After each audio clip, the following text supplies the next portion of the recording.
போராடுவது அவளுடைய உரிமை. ஆனால் உரிமையோடு போராடக்கூடிய அந்த போராட்டத்தை கூட முடிக்க வேண்டும், அது தொடரக்கூடாது என்ற நல்ல எண்ணத்தோடு தொடர்ந்து அமைச்சர் அவரோடு அழைத்து பேசி எத்தனை பலமுறை பேசி அதையெல்லாம் முழு அளவுக்கு தீர்க்கவில்லை என்று சொன்னாலும் ஒரு 95-99% தீர்த்து வைத்திருக்கிறோம். ஆனால் நாங்கள் டெஸ்மா கொண்டு வரல, இரவோட இரவா அவங்களுக்கு கைது செய்யல, கொண்டு போய் ஜெயிலில் அடைக்கல. இதெல்லாம் கடந்த கால அதிமுக ஆட்சி நடந்துச்சு. எங்கள் ஆட்சி இல்லை. இப்பவும் சொல்கிறேன், நாங்கள் அரசுகளுடைய போராட்டத்தை வேடிக்கை பார்த்து கொண்டிருக்க மாட்டோம். அது மட்டும் இல்லை, நம்முடைய எதிர்க்கட்சி தலைவராக இருக்கக்கூடியவர் முதலமைச்சராக இருந்தபோது அரசுடைய எந்தெந்த வகையில் சம்பளம் வாங்கி கொண்டிருக்கிறார் என்பதையெல்லாம் கொச்சைப்படுத்தி பேசியதெல்லாம் இந்த நாடு மறந்து விடுதல் என்பதையும் மாண்புமிகு உறுப்பினர்களுக்கு நான் தெரிவித்துக் கொள்கிறேன். அரசு ஊழியர்கள் போராட்டம் பற்றி எதிர்க்கட்சிகள் கேள்வி எழுப்பிய சூழலில் முதலமைச்சர் அதற்கு பதில் கொடுத்தார். எஸ்மா டெஸ்மா போன்ற சட்டங்களை எங்களுடைய ஆட்சியில் கொண்டு வரலை, நாங்கள் முடிந்த அளவு பேசி அந்த பிரச்சனைகளுக்கு தீர்வு காண்கிறோம் அப்படின்னு அவர் பதில் கொடுத்தார். அந்த காட்சிகளை பார்த்தோம். இதற்கு மத்தியில் அதிமுக பேரவையிலிருந்து வெளிநடப்பு செய்திருக்கிறது. விவசாயிகளுடைய பிரச்சனை, கோழிப்பண்ணை வளர்ப்பாளர்களுடைய அந்த பிரச்சனைகளை முன்வைத்து போராட்டம் நடைபெற்று வருகிறது. அது தொடர்பாக கேள்விகளை சட்டமன்றத்தில் எழுப்பணும் அப்படின்னு எதிர்க்கட்சி தலைவர் கூறினார். முன்னரே அனுமதி பெற வேண்டும் அப்படின்னு சபாநாயகர் சொன்னப்போ, இல்லை இப்போ நீங்கள் அனுமதி கேட்டீங்க அப்படின்னா அது தொடர்பான அமைச்சர்கள் அதற்கான பதிலோடு நாளை தினம் பதிலளிப்பார்கள் அப்படின்னு முதலமைச்சர் கூறினார். இதற்கு மத்தியில் வெளிநடப்பு செய்திருக்கிறார். அந்த அரசு சங்கத்தை சார்ந்து இருக்கக்கூடிய பொறுப்பாளர்கள் எல்லாம் கோட்டையில் இருக்கக்கூடிய முதலமைச்சர் அறைக்கு இதுவரை வரலாற்று இல்லாத அளவிற்கு கோட்டை முதலமைச்சர் அறைக்குள்ளே எனக்கு இனிப்பு ஊட்டியது, நான் அவர்களுக்கு இனிப்பு ஊட்டிய காட்சியெல்லாம் நீங்கள் தொலைக்காட்சியில் பார்த்துருப்பீங்க, பத்திரிகையிலையும் பார்த்துருப்பீங்க. ஆக அவர்கள் மகிழ்ச்சியோடு இருக்கிறார்கள். அந்த மகிழ்ச்சி உங்களுக்கு பிடிக்கல, அதனால தான் எதையும் செய்யலை சொல்லிட்டு இருக்கீங்க. நீங்கள் செய்யவில்லை என்பதை ஒத்துக்கொள்ளுங்க என்பதுதான் நான் வைக்கக்கூடிய சில பிரச்சனை இருக்கிறது. நான் முழு 100% எல்லாத்தையும் நிறைவேற்றிட்டு சொல்லலை. இன்னும் 1% இருக்கு. சத்துணவு அமைப்பாளர்கள், அதே போல அங்கன்வாடி அமைப்பாளர்கள், இவர்களெல்லாம் கூட அழைத்து பேசிக் கொண்டிருக்கிறோம். அவர்களும் போராடி கொண்டிருக்கிறார்கள். பகுதி நேர ஆசிரியர்கள் பக்கத்திலே போராடி கொண்டிருக்கிறார்கள். போராட்டங்கள் பல இடங்கள் நடந்து கொண்டு இருக்கிறது.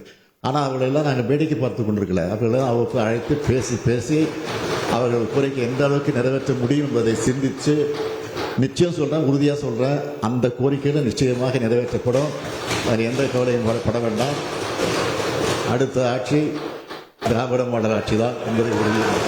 அதிமுக சட்டமன்ற உறுப்பினர்கள் எழுப்பக்கூடிய கேள்விகளுக்கு திரு தங்கமணி அவர்கள் முன்னாள் அமைச்சர் கேள்வி எழுப்பி வருகிறார் அப்படின்னு தெரிகிறது. அதற்கு முதலமைச்சர் பதில் கொடுத்துட்ருக்காரு. அரசு ஊழியர்களுடைய போராட்டம் தொடர்பாக முதலமைச்சர் பதில் கொடுத்து வருகிறார். இந்த அரசு அறிவித்த பென்ஷன் திட்டம், பழைய பென்ஷன் திட்டத்திற்கு மாற்றாக ஒரு பென்ஷன் திட்டத்தை அரசு கொண்டு வந்திருக்கிறது. ஏறக்குறைய பழைய பென்ஷன் திட்டத்தில் இருந்த பல சாராம்சங்கள் இதில் இருக்கிறது. குறைந்தபட்சம் பென்ஷன் எவ்வளோ கிடைக்கும், 50% சம்பளத்திலிருந்து பென்ஷன் கிடைக்கும் அப்படின்றது தொடர்பான புதிய பென்ஷன் திட்டம் கொண்டு வரப்பட்டதனுடைய அந்த விவகாரம் இப்போது சட்டமன்றத்தில் எதிரொலித்து வருகிறது. அது தொடர்பாக முதலமைச்சர் பதில் கொடுத்து வருகிறார் அப்படின்றதை பார்க்கிறோம். தொடர்ந்து இந்த விவகாரம் சட்டமன்றத்தில் எதிரொலித்து வருகிறது. இந்த துறையினுடைய முன்னாள் அமைச்சர் அப்படின்ற முறையில் திரு தங்கமணி அவர்கள் இந்த குற்றச்சாட்டுகளை முன்வைத்து வருகிறார்.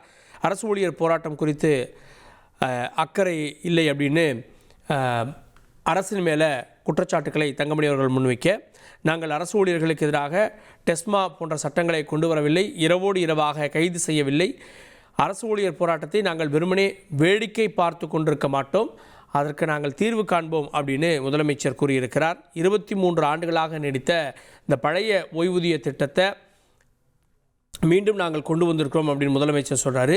ஏன் பழைய ஓய்வூதிய திட்டத்தை கொண்டு வரவில்லை அப்படின்னு எதிர்க்கட்சி தலைவர் கேட்டிருக்கிறார். அதற்கு தான் நாங்கள் தான் இந்த பிரச்சனைக்கு தீர்வு கண்டிருக்கோம் அப்படின்னு முதலமைச்சர் கூறியிருக்கிறார். அதே நேரத்தில் தலைமை செயலகம் அந்த அரசு ஊழியர்கள் எனக்கு இனிப்பு ஊட்டி மகிழ்ந்தனர் அப்படின்றதையும் முதலமைச்சர் தெரிவிக்கிறார். வரும் தேர்தலில் அதற்கான முடிவு உங்களுக்கு தெரியும், உங்களுக்கு சாதகமான சங்கங்கள் தான் உங்களுக்கு இனிப்பு ஊட்டினார்கள், மற்ற சங்கங்கள் எதிர்ப்பு தெரிவித்து வருகின்றனர் அப்படின்னு எதிர்க்கட்சி தலைவர் குறிப்பிட்டிருக்கிறார். இதற்கு முதலமைச்சர் பதில் கொடுத்திருக்கிறார்.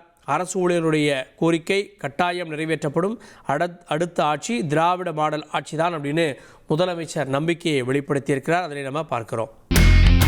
இனி செல்லும் இடமெல்லாம் செய்தி.